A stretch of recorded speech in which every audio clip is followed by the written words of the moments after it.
This is Mandy Barnett, and you're watching the Break It Down show. Yeah.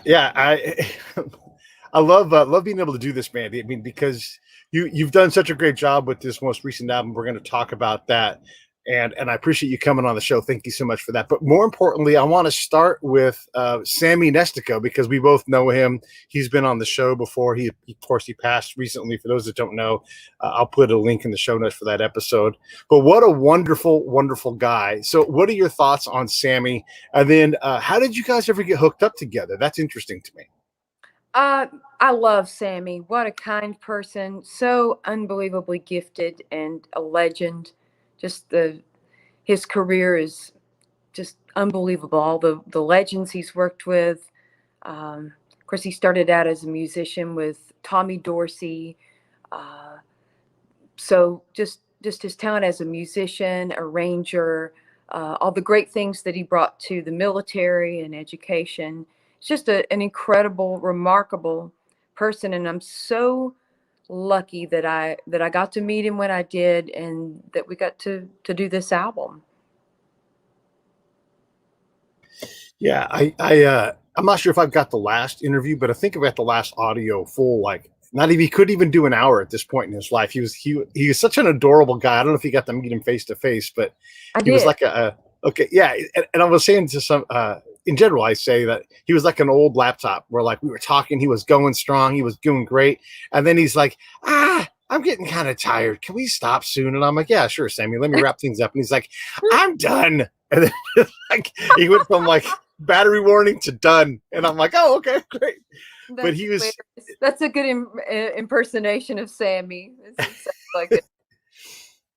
Why? Yeah. Why did you pick Sammy? And then how did you get to know him? Okay.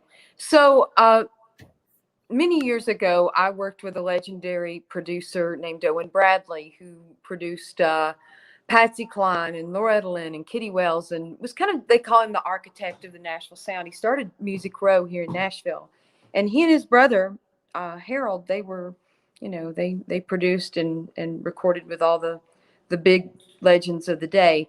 Well, Harold gave me a copy of the album Lady in Satin when I was around 23 years old, and said, I know you're doing country right now, but we you're good at singing the standards, and I think as time goes on and you have more life experiences, you might want to do something like this with a full orchestra, and you should listen to it and get to know some of these songs. And then about another 10 years later, Dinah Krall was doing a lot of stuff with Johnny Mandel, and Michael Bublé was kind of coming to the forefront. And Harold said, "Gosh, I would love it if you would get with Sammy Nestico." And I said, "Well, who's Sammy Nestico?" And he said, "He's an LA guy." And I said, "Well, I don't have, how am I supposed to get with Sammy Nestico?" And he said, "I don't know, figure it out."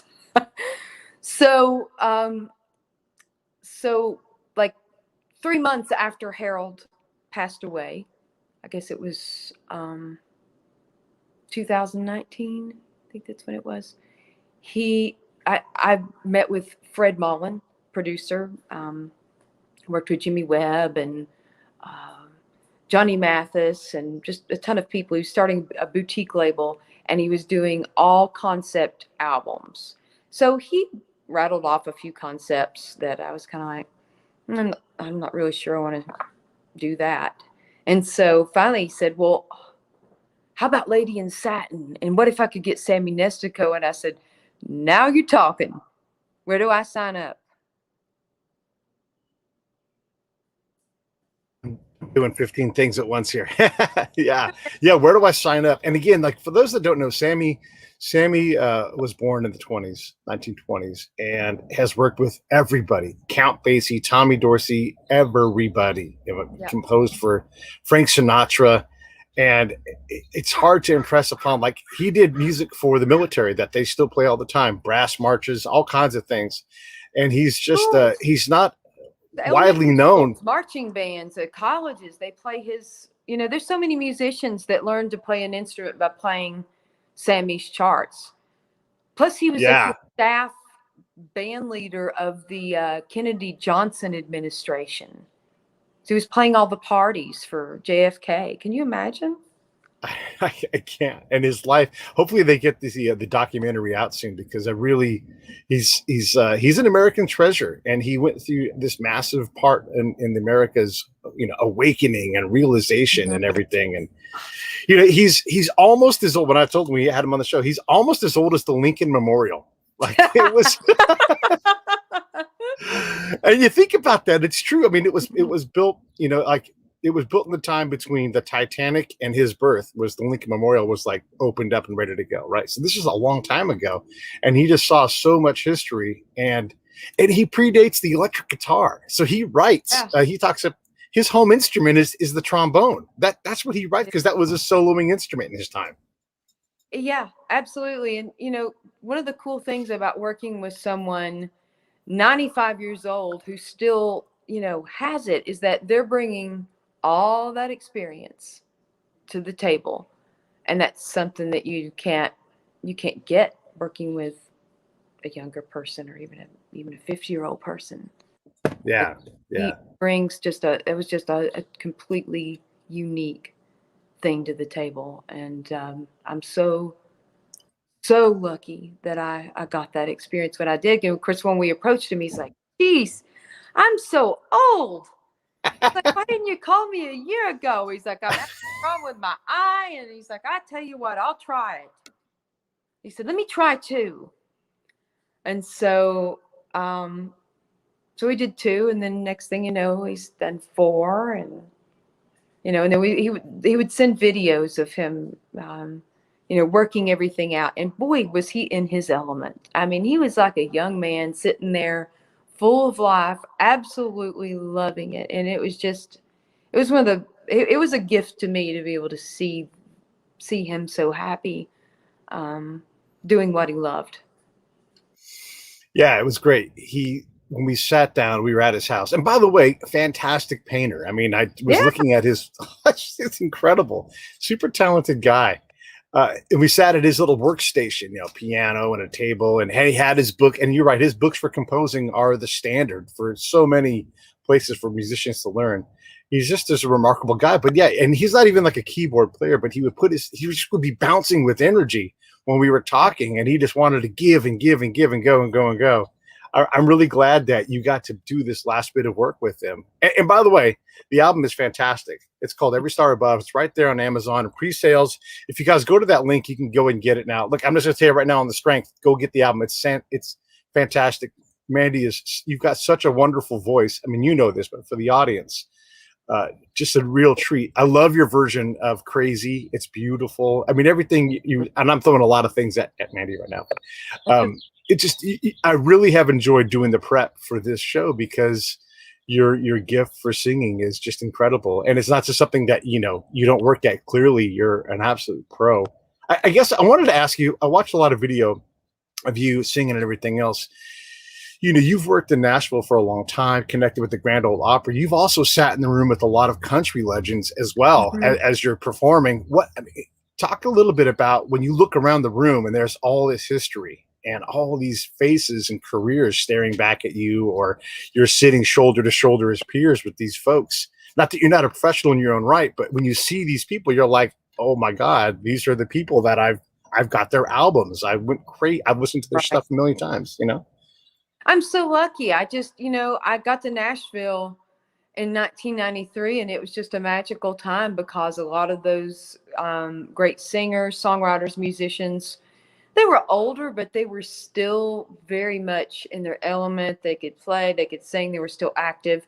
So even though I was 18, 19 years old, I loved a lot of the same music they loved. And so we got along great.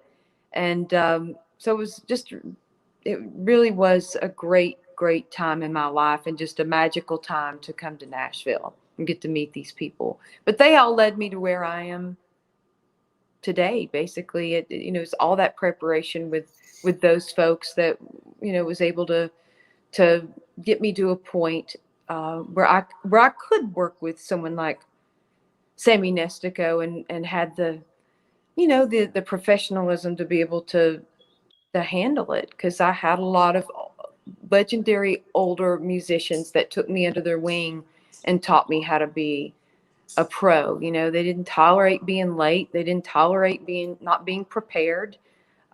These are all things that, you know, if it starts at 10 o'clock, well, by God, we start at 10 o'clock. I mean, that's, you know, and you record it with the band and that kind of thing.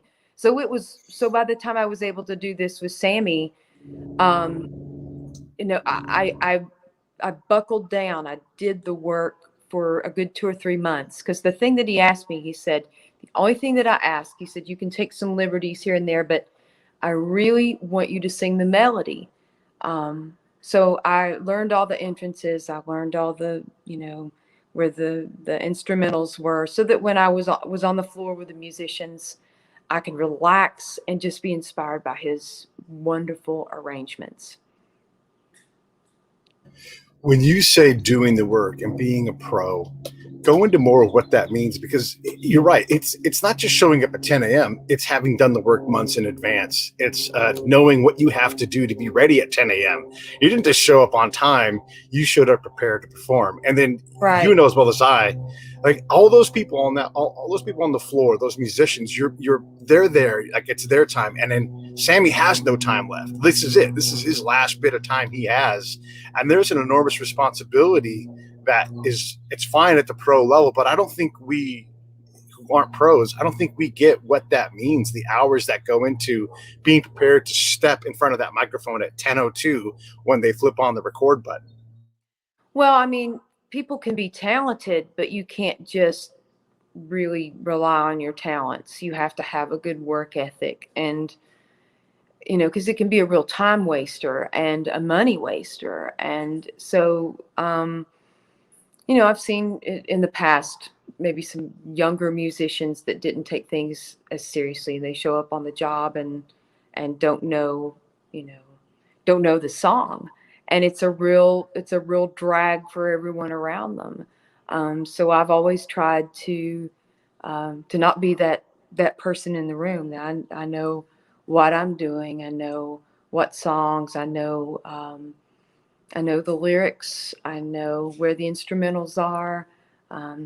You know, I don't need any hand holding, or, you know, I'm not going to cancel the day of the session. I'm not going to pull any of that kind of stuff that people can sometimes do. So it was and that was important to Sammy to you know, work with someone that would respect his wishes, and because he was really putting a lot of effort into these great arrangements. And you know, the orchestra was so excited to play his charts.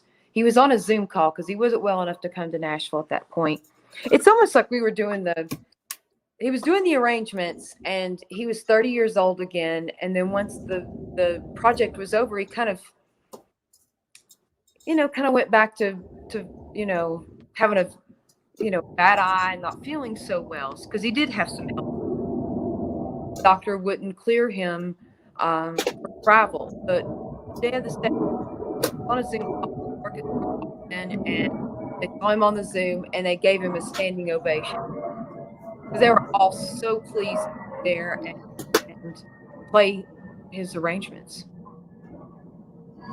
Do you think Sammy had a sense that this was his last big piece of work? Or, I mean, because, you know, when you're 95, you're going to keep on going and keep on going. But do you think he had a sense of this being the end of the road? You know, I'm sure it crossed his mind, but I have to be honest. You know, I talked to him a couple months before he died, and he was talking about our next project. So I don't know. I hope he didn't. I hope he was dreaming about the next thing, because there was part of me that was hoping we could too. Yeah. Well, me too, because what you guys built is great. Every Star Above is the album. Everybody should get it. Go to Amazon, buy it in pre-sales right now, and I promise you're going to love it. It's just something you can put on, and you can sit and focus on it, or you can put it on in the background, and you're just going to love it. It's fantastic. When Sammy arranges something, he often arranges somebody else's song and just does it in a different way. What would you say? And this isn't all going to be about Sammy, but I'm just we have the opportunity to Mhm. talk about him, and there's not going to be a whole lot of these opportunities left. What does Right. he bring to a piece of music? And then when you guys are on the floor recording something and you got the orchestra there, how much audibling and like, oh, let's try this Mhm. instead. How much of that was happening when you were recording? Very little. He lays it all out there for you. Um, Okay. it's all written. So basically, it's the rhythm section, and it is the conductor and me. At that point, we are kind of dictating the speed and the feel. That's the only thing that we can really change. I mean, I could take some liberties here and there with the melody if I wanted to, but he laid it all out there. So it's not like you can, you know, say, "Oh, I want to repeat this verse." Anytime you're working with an orchestra, that is, a lot of country singers, they find when they the first time they ever do a pops concert, they realize that they can't get out there and vamp like they do just at a regular show, because you got to follow what's written and stick with it. Yeah, we've got a friend of ours. He's from my hometown, Benicia, California. He basically started the Macon Pops in Georgia, Oh yeah. and we were talking to him. His last name's Moretti, Steve Moretti, and he's just a hell of a drummer, and he's just so passionate about the arts. And he drummed in Rosemary Clooney's Oh yeah. band, yeah, at the end. Yeah, so he has all these impeccable credentials. But Mhm. you're right, those guys. They're trying to put on this is a live performance, and it's one thing to be loosey goosey with, three of your friends in a band, and who cares if it's a little bit messy, but that's not what all these different genres are about. What do you like to do? I mean, where's your home spot? Is it you and a microphone and a guitar? What's your home performance style, would you say? My home performance style, you mean just if I'm at my home, or if I'm just what I'm the most comfortable with? Yeah, most comfortable. I'm fortunate that I'm comfortable in most settings, but I will say an orchestra still makes me nervous. After the first song or so, I can start to relax and really get into it. But I've been doing this since I was a little kid, so I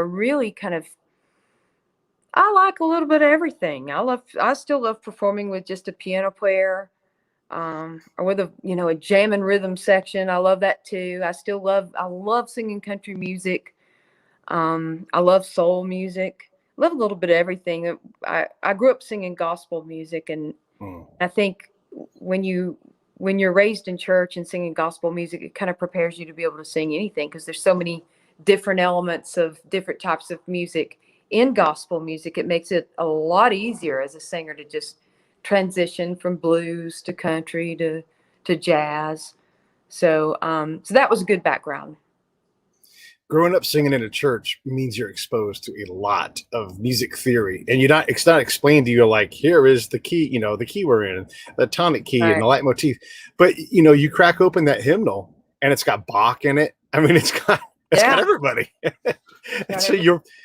you slowly go through this massive work of these sometimes hundreds of year old pieces of music, but Mhm. then you also have these contemporary things that you bring in, or you take an old song and add a gospel spin to it. It is a remarkable place to go out, and then you're also performing, I don't want to say at a higher level, but at a different level. Like, you're performing for the glory of God ultimately, and so there's a bit of an investment in that performance. Can you talk a little bit about how that goes? Because a lot of people say they grew up in the church singing, whether it's gospel or hymns or whatever it is, but Mhm.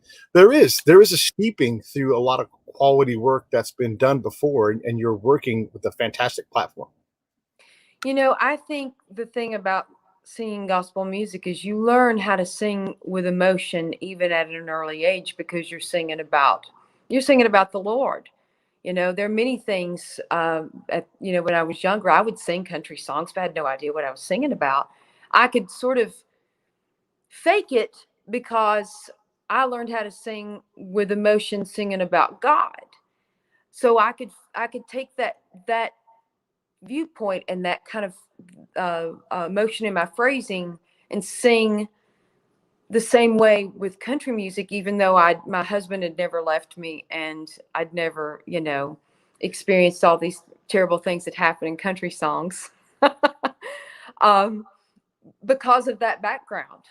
But that's how I learned to sing with emotion, is singing, those great songs that are very, very moving. I'm still very moved by the songs that I grew up listening to.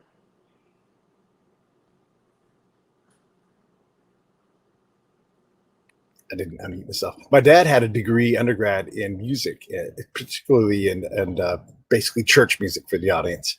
Yeah. And then he had a degree in divinity. So we spent a lot of time at church and a lot of time in a lot of different churches, black churches, white churches. I mean, all kinds, Pentecostal, Presbyterian, everything.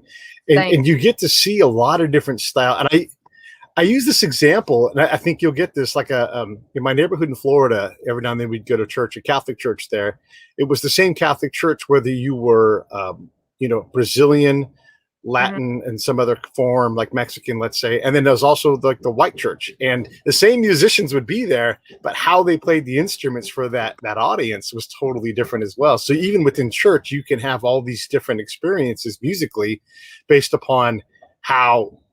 same priest, but it's like when the Brazilians got up, there was a little bit more hip swinging during the Stations of the Cross. We did the same thing, except I'm in rural Tennessee, that we didn't have a whole lot of Catholics, but we loved to go to the Pentecostal church because they would kind of get down a little. I mean, we were Methodist, so people would throw out an amen here or there, but they were pretty square for the most part. But we'd go to the Pentecostal churches, and there were definitely some behinds moving back and forth. And hands clapping. Yes. Yeah, hands clap and hands go up. The more, there's a lot more of that kind of thing. Blues and the music and good feeling. Yeah. We loved doing that. Or even just drums. I mean, you and I have grown up during a time when drums weren't allowed in church. That was like terrible. Or an electric guitar. Oh my goodness, what is that? But it's different now. That's true. That's true. If there was an electric guitar or a tambourine, you knew things were going to get wild.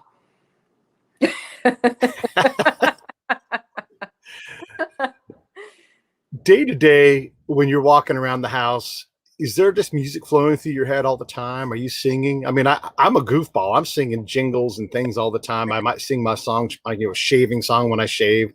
I just can't help it.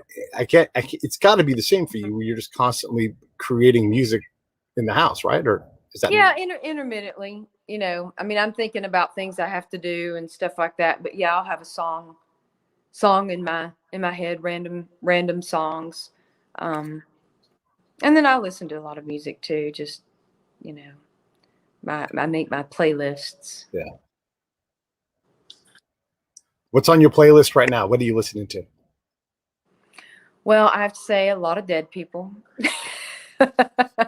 Lots and lots of Dead people. I love a little bit of everything, like gospel, country, big band. I love 60s pop. So you may hear a gospel group from the 50s, or Patsy Cline, or Dusty Springfield. I love Backrack. So just a little bit of everything. Stuff that I think is really good. What makes Patsy Cline so sticky, even to this day? What is it? Can you put your finger on it? She sang with vulnerability, and I think people love to hear that, and not a lot of singers do. And she wasn't afraid to reveal those parts of herself. And I think a lot of the singers that endure do that, like Billie Holiday and Lady in Satin. She did the same thing. She's revealing this life that she led, which was full of a lot of really terrible things.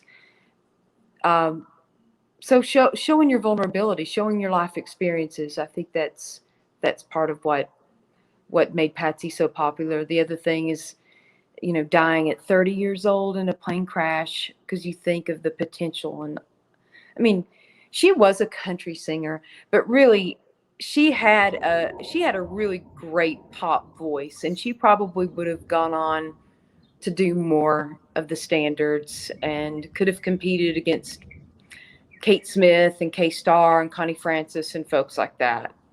So who knows what she would have become. I think she would have, I think she would have kept on going through the 60s and 70s.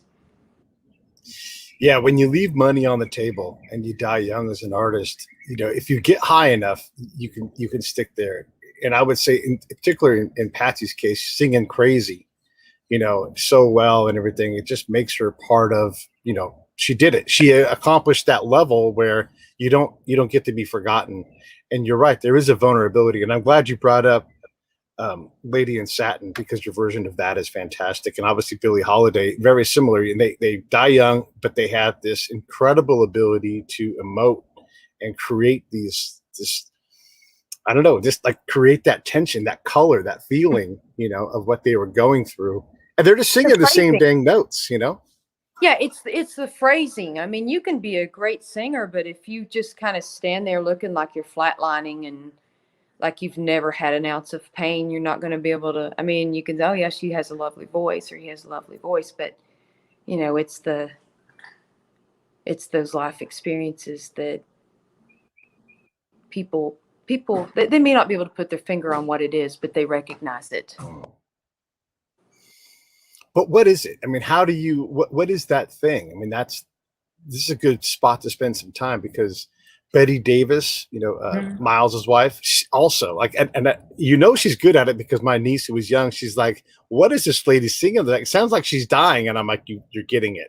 You don't understand why, but yes, she's dying. It's like, this is on the what she's inside anyway. About. Yeah. Yeah. It, not everyone can do it. It takes a little bit of courage to, it takes courage to open yourself up like that. I mean, you may not want to sit down with someone and, blab your whole life story and everything that's ever, hurt you. But when you're singing a song that you can relate to in those 2 or 3 minutes, you can reveal a lot if people, pay attention. When you put together Every Star Above, you've got this list of these, I mean, I guess you call them standards, but these are songs that are all well known.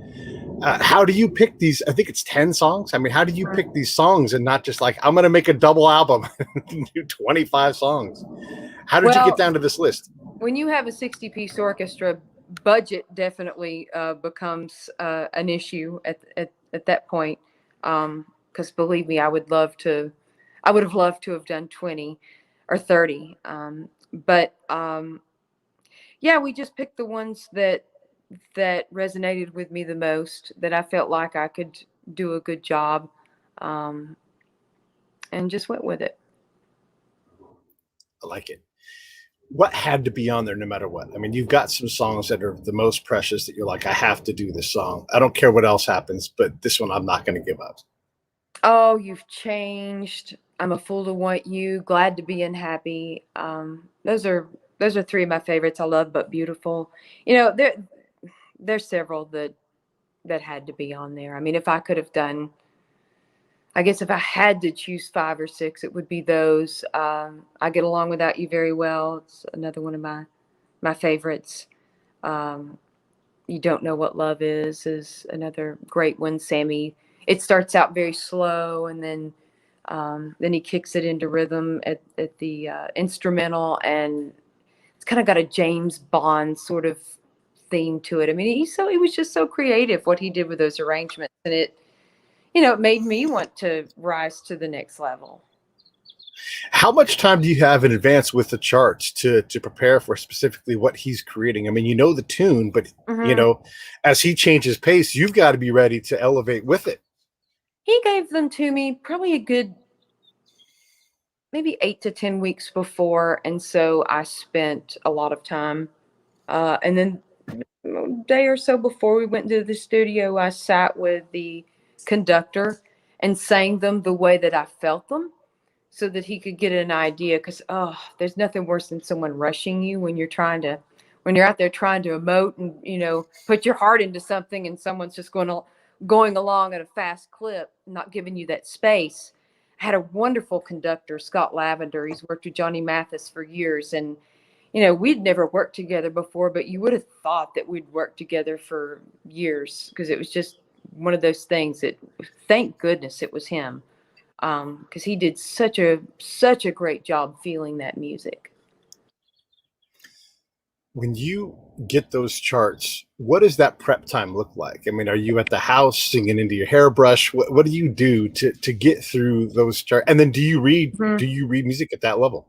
I don't read music, so everything is by ear. But no, well, it's almost like singing into a hairbrush. But I actually do have a PA system. It's about this big, and I can plug in a microphone. And I sat at my bar and I hang out in my kitchen a lot. It's where I am right now. So I propped that little PA system up and sat on a bar stool, sang into my microphone, and just did it over and over again until I worked out any of the kinks that, any place that I was like, not sure what to do there. I just worked it out until I had it, because I didn't want to have to be doing that stuff on the floor. And that was one of the things that Sammy grabbed my hand and he kissed my hand and he said, "You did good, kid." He said, "You did your homework and thank you." He said, "Thank you so much for doing the prep work." And that meant a lot to me that he told me that. It means a lot to me too. I didn't want to let him down, Yeah. I love that. But you're right. Like, you have to go through many iterations of the song, and note by note almost, right? Like, certain parts you probably can glide through, but there's like, I need to create some tension here. Maybe, Willie Nelson does this. He'll sing something and then he'll just drop it down real fast. And you're like, God, just drops the bottom out of the soul of the song and you just feel it. He's so good at that. But you have to work those things out over time. How long does it take, do you think, to work a song through to where you're happy with what you've got? I think it's different for each song. Some songs are going to be a little more problematic than others because the melody may be a little more complicated.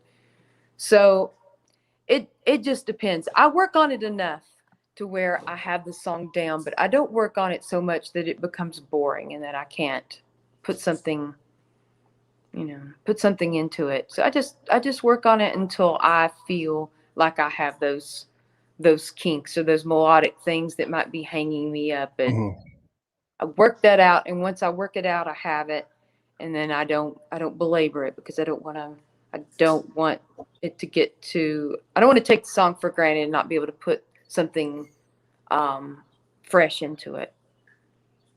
Yeah, the fresh part.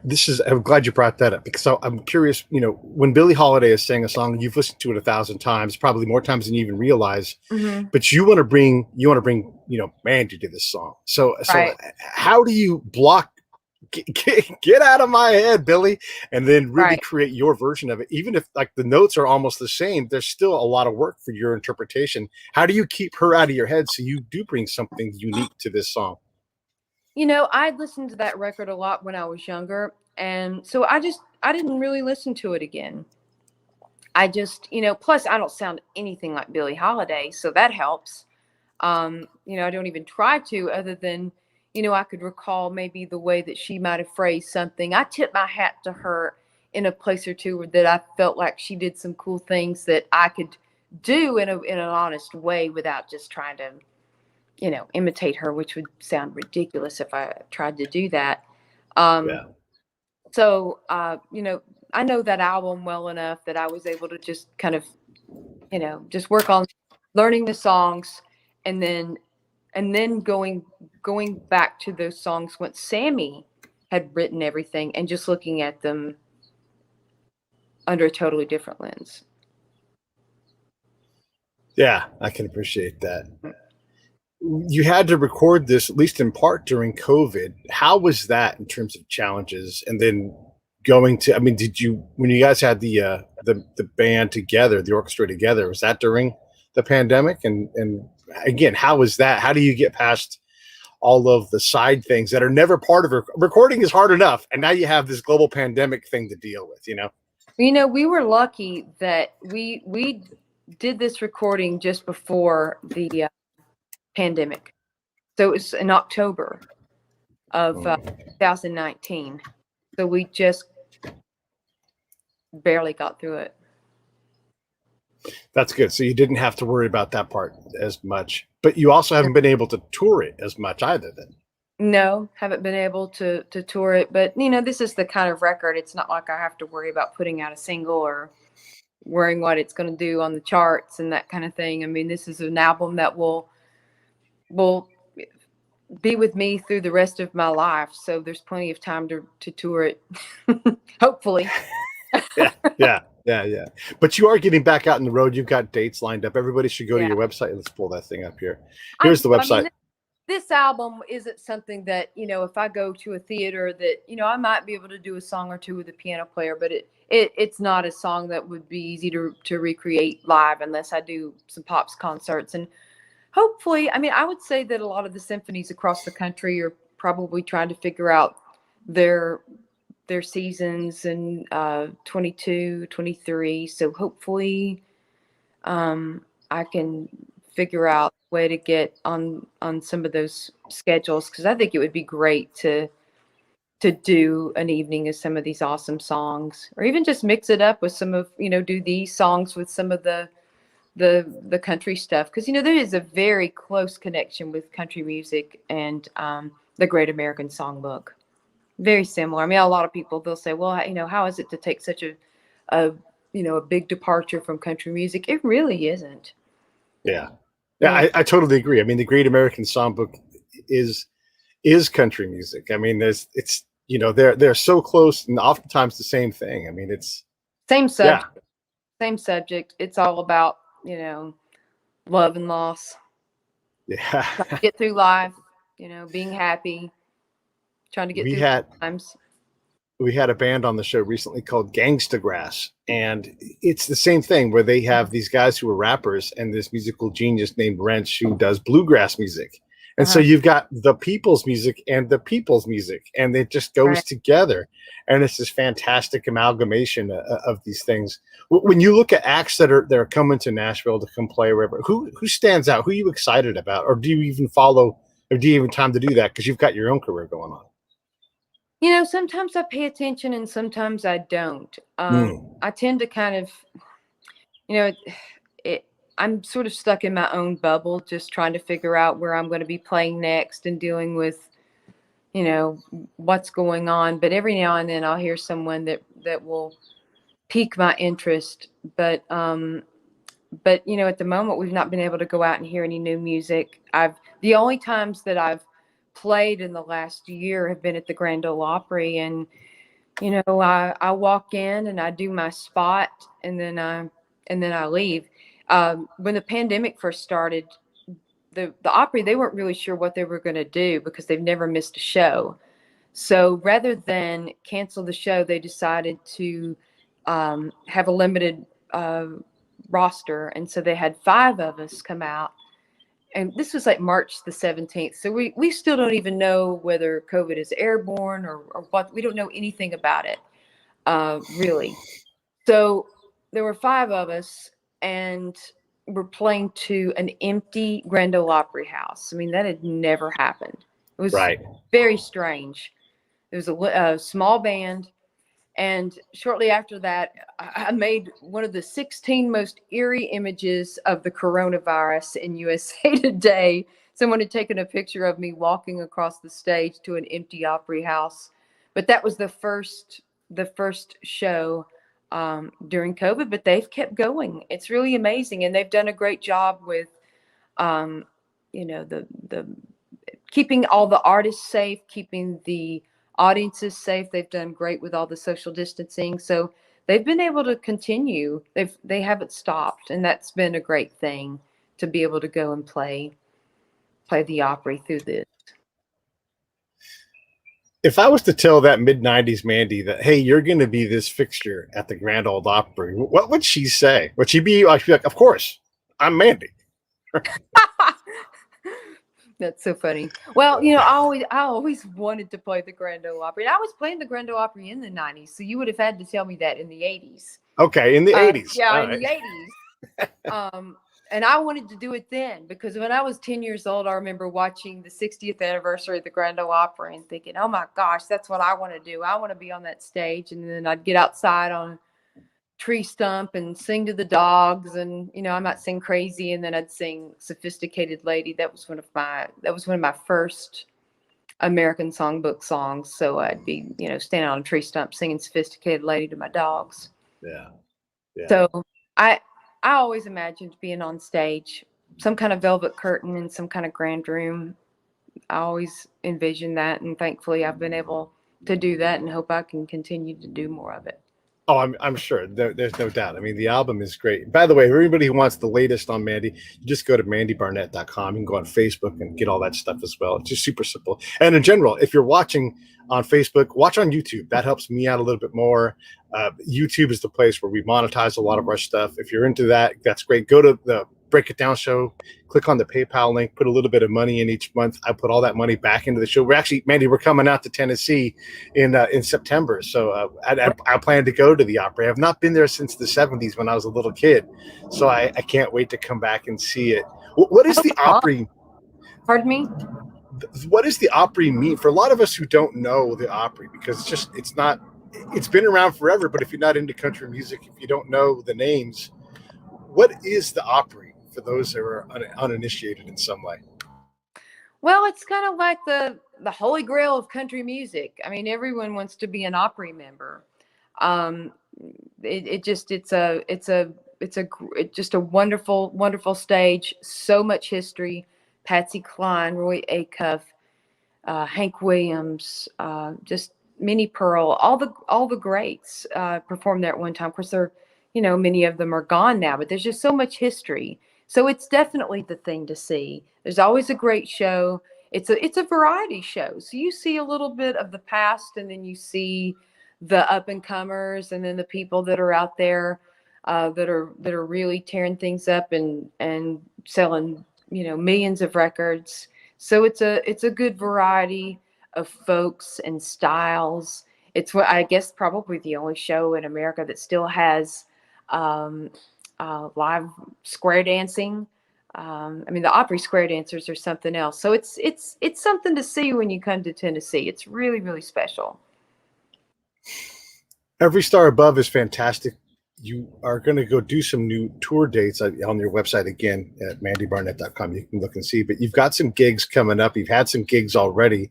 How has that been getting back out and on the road performing live? It feels good. I'm going to be playing my first show coming up, so I'm a little bit nervous, but I'm really glad to get back out there. It's time, and it's been really hard not being able to go out and perform. I'm just lucky that I've had a few things here and there that have kept me busy. Working on the albums and all the promotion that goes into that. So I'm really, really looking forward to getting on stage again. I've missed it. Yeah. I mean, that's what you do, right? And that's where you light up and you give something back. And I just encourage everybody in the audience, start going out. I'm in Southern California, so Hollywood Bowl, we're going to go give some money to those guys and see some live performers there. Yeah. There are just so many bands that are getting back out on the road. We got to get back out and support what they're doing. How is it going booking dates? I mean, it's they're just, we think we're past the worst of this thing, right? Yeah. But we don't know, it's like, we're going to book these things. I'm coming to Tennessee in September. Maybe. I mean, it's booked, but you just don't know. I mean, I got vaccinated, so I feel like you got to kind of dip your toe in the water and see if you're going, if you're going to die or not. I mean, that's kind of what it's all about. You get the vaccine, you go out and you test it out, and hopefully everything's going to be okay. I mean, we all have to have hope, and eventually this thing's going to go away, I think. So it's time to get out there and test it out and see what happens. I'm going to be a guinea pig. I'm going to go out there and play. Yeah, I'm the same way. I've got to go out. I'm respectful of the disease and yes, how dangerous it is, and I'm respectful of everybody's individual level of ability to manage whatever's there. So right, no harm there. But it is going to be a little harder to sell tickets, at least until we know that we can do this reliably. People that haven't literally left their house for a year are going to be very reluctant to go to the Grand Ole Opry and sit in a room full of 1,000 people. That's very true, and it is strange the first time you go out. Recently, I went out to a restaurant, and it was strange, and I felt a little uneasy. Of course, I had my hand sanitizer. I think everyone can do is just use common sense and Yeah.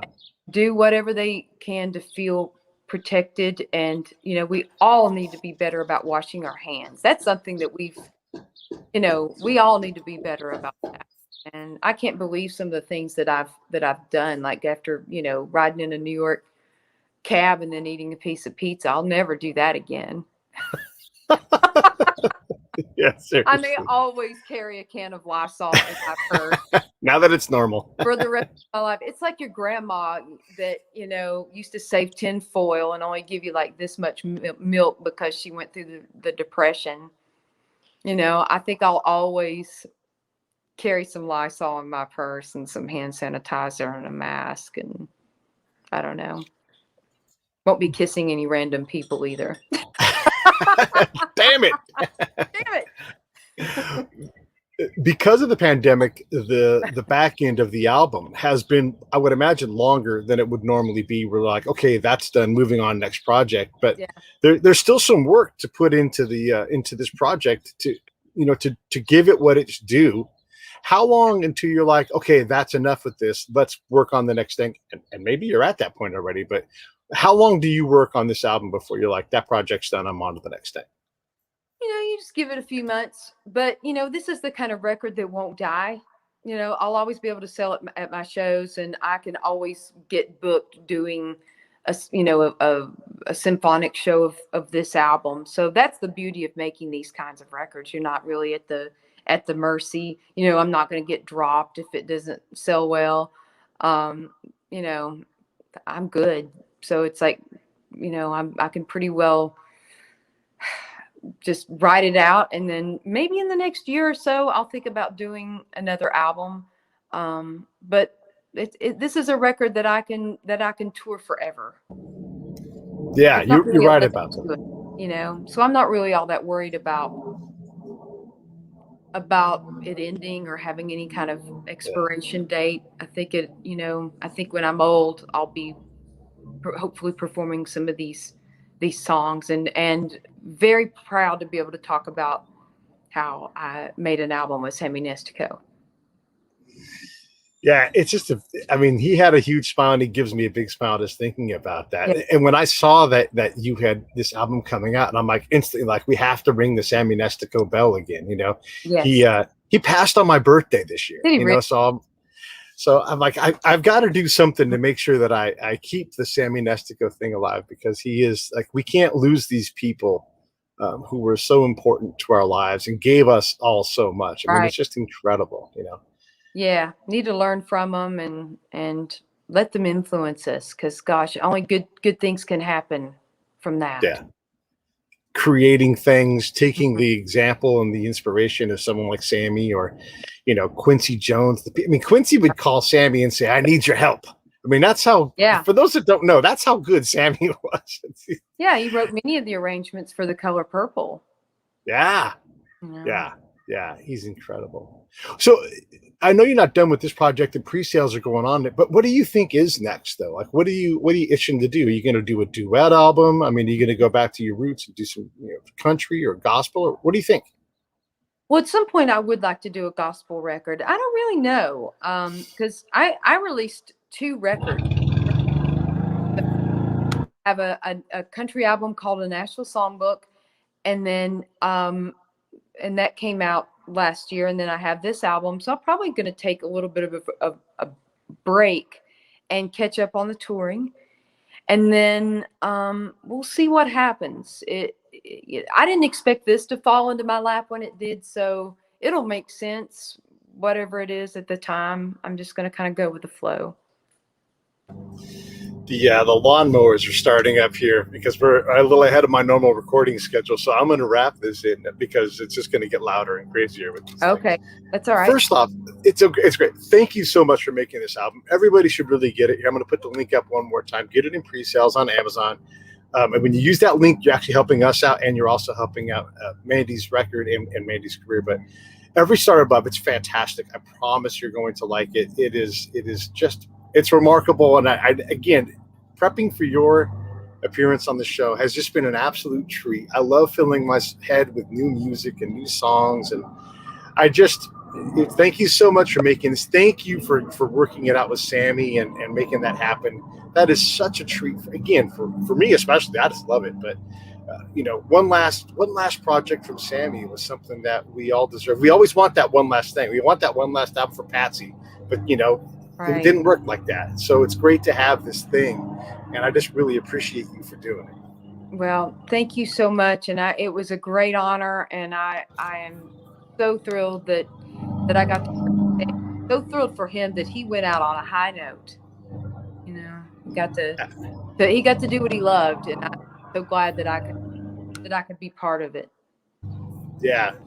I'm really glad it worked out. All right, stand by for 1 second. Hey, thanks for watching the show. I really appreciate it. Right here, you can subscribe. Please do that. It makes the show grow. Hit that notification bell so you know which incredible guest is coming up next.